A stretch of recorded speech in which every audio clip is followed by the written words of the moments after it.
எல்லாருக்கும் வணக்கம். இது என்ன சேனல்? இது பிக் ஷாட்ஸ். ஓகே, நல்ல சேனலு. தம்பி வந்து இருக்குது. இந்த 2-3 பேர் எடுத்தாங்க.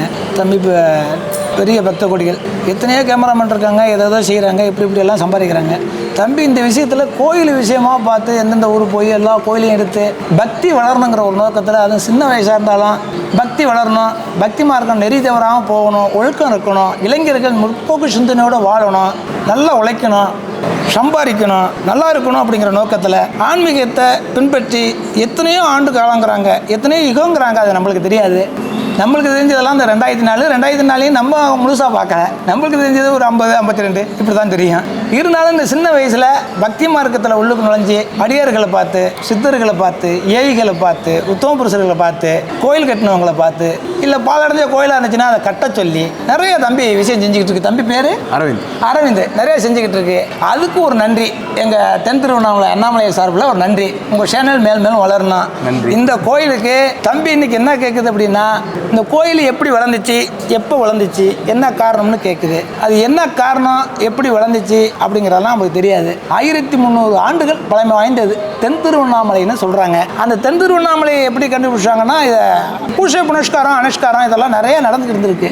இப்போ எனக்கு வர தெரிஞ்ச இல்லாமல் போயிட்டு, அப்புறம் உள்ளுக்கு 2004 வந்து அந்த கோயிலை கும்பாபிஷேகம் பண்ணி ஊர் பொதுமக்கள் பக்த கொடிகள், நானும் அதில் பின்னாடி நின்று எல்லாரும் சேர்ந்து 2004 அதை கும்பாபிஷேகம் பண்ணோம். 2004க்கு பிறகு தொடர்ந்து அதுக்கப்புறம் அந்த பெரிய 2வது பிரகாரம் போட்டு 126 அடியில் சிவனுக்கு ராஜகோபுரம் கட்டி, அம்பாளுக்கு வந்து 54 அடியில் கட்டி, அதுவும் அதே மாதிரி தான் ஊர் பெரியவங்க பக்த கொடிகள் மெய்யன்பர்கள் எல்லாருடைய உதவியில் நானும் பின்னாடி இருந்து இந்த கும்பாபிஷேகத்தை 2017 கும்பாபிஷேகம் பண்ணோம். இந்த வந்துட்டு இன்னும் 4 வருஷம் தான் இருக்குது கும்பாபிஷேகம் பண்ணுறதுக்கு.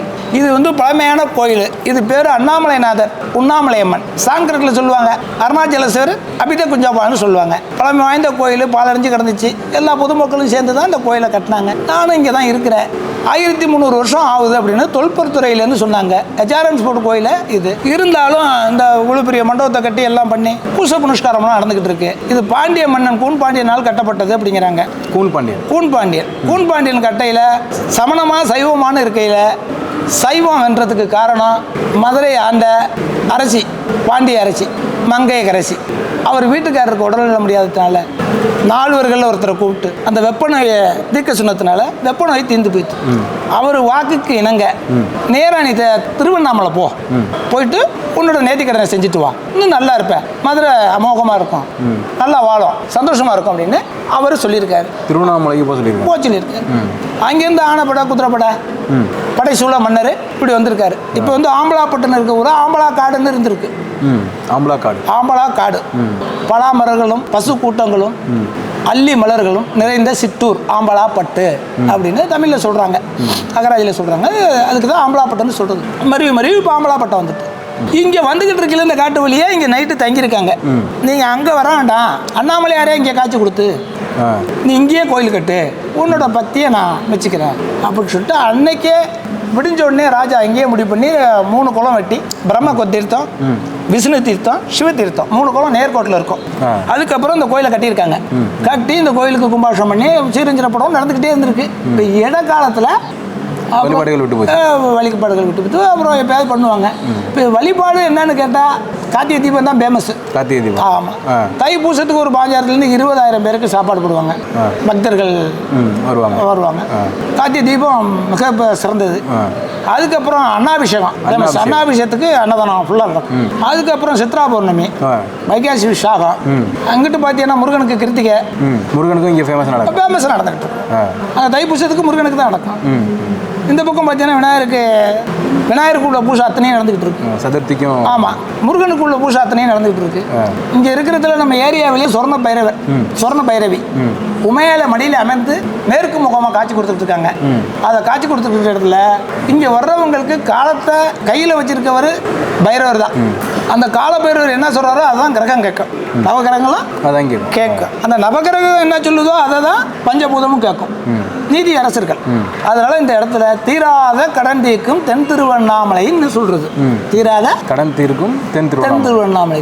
எவ்வளவு பெரிய கடனாலும் சரி தீராத கடன்னா சர்ப்பதோஷம், கர்ப்பதோஷம், காலசர்ப்பதோஷம், வக்ரதோஷம், பித்திருதோஷம், கோதோஷம், பாதோஷம், அந்த அத்தூன பில்லி சூனியம், மந்திரம், தந்திரம், வாசாப்பு, செய்வினை, செஞ்சவினை, ஊழுவினை, காசு வெட்டி போட்டது, மண்ணெல்லி வச்சது, அங்காளி பங்காளி பகை, கோர்ட்டு கேஸு, சண்டை சச்சரவு, வீண் பழி பகை, வியாதி, அத்தனை கடனையும் தீர்த்து விடுறது இவர் மட்டும்தான். அன்னையிலேருந்து இருந்துச்சு. இப்போ இந்த 10 வருஷமா 14 வருஷமா ஃபேமஸாக ஓடிக்கிட்டு இருக்கு. எந்த நேரமும் அந்த வெள்ளி செவ்வாய் ஞாயிறு அடியனை பார்க்க வருவாங்க. அந்த அருள் வாக்கு மாதிரி உள்ளுக்கு வெள்ளிக்கிழமை, செவ்வாய்க்கிழமை, ஞாயிற்றுக்கிழமை பார்ப்பேன். வரையில் 1000 பேர் 2000 பேர் வருவாங்க, இல்லை 500 பேரும் வருவாங்க. அவங்களுக்கு அன்னதானம் நடக்கும். ஏதோ ஒரு பிரசாதம் இருக்கும், எந்த நேரமும் இருக்கும். அந்த விழா காலெல்லாம் நடந்துட்டு எந்த நேரமும் இங்கே விசேஷம்தான். இது சாதாரண விஷயம் கிடையாது. உள்ளுக்கு வந்து சொர்ணப்பேரூர் மட்டும் இல்லை, ஞான சண்டிகேஸ்வரர் இருக்காரு. ஞான ஓலையை கையில் வச்சிருக்காரு. கல்வி, செல்வம், புகழ், ஆயில், இதெல்லாம் பெரிய விஷயம். பிள்ளைகள் படிக்கலையா வந்து ஒரே ஒரு அகல் சட்டியில் விளக்கு போட்டு போனால் போதும். குடும்ப கஷ்டம் தெரியலையா பைரவர்கிட்ட வந்து ஒரு விளக்கு போட்டால் போதும். சொர்ணப்பேரூரில் இந்த நகை கடை வச்சுருக்கவங்க, பெரிய பெரிய வியாபாரிகள், இவங்க பூரா அதுக்கு அந்த தைப்பூர அஷ்டமிக்கு வடமாலை சாத்தி தயிர் சாதம் கொண்டு வந்து அவங்க கையில் கரைச்சத்தை செஞ்சுட்டு விளக்கு போட்டு அவங்க போகிறாங்க. அதே மாதிரி அண்ணாமலையாட்ட போய் அந்த தை பூசத்தன்னைக்கு மண்சோறு சாப்பிடுவாங்க குழந்தை இல்லாதவங்க. அது எப்படி 300 பேர் 400 பேர் எல்லா ஊர்லேருந்து, தமிழ்நாடு ஃபுல்லாக இல்லை, பாண்டிச்சேரி எல்லா ஊர்லேருந்து வருவாங்க. தரையில் சோத்தை போட்டு அவங்க சாப்பிடுவாங்க. அவங்க சாப்பிட்டு போகிறாங்கன்னா மறு வருஷமே ஆணோ பொண்ணோ ஆண்டவன் அருளலை அது நடக்குது. அதனால் கோயிலுக்கு வாங்க, உங்கள் கஷ்டத்தை சொல்லுங்கள், தீரும். எந்த கஷ்டம் இருக்காது. நல்லா இருப்பீங்க. நிறைஞ்சு வாழுங்க, நிறைஞ்சு வாழுங்க, நிறைஞ்சு வாழுங்க.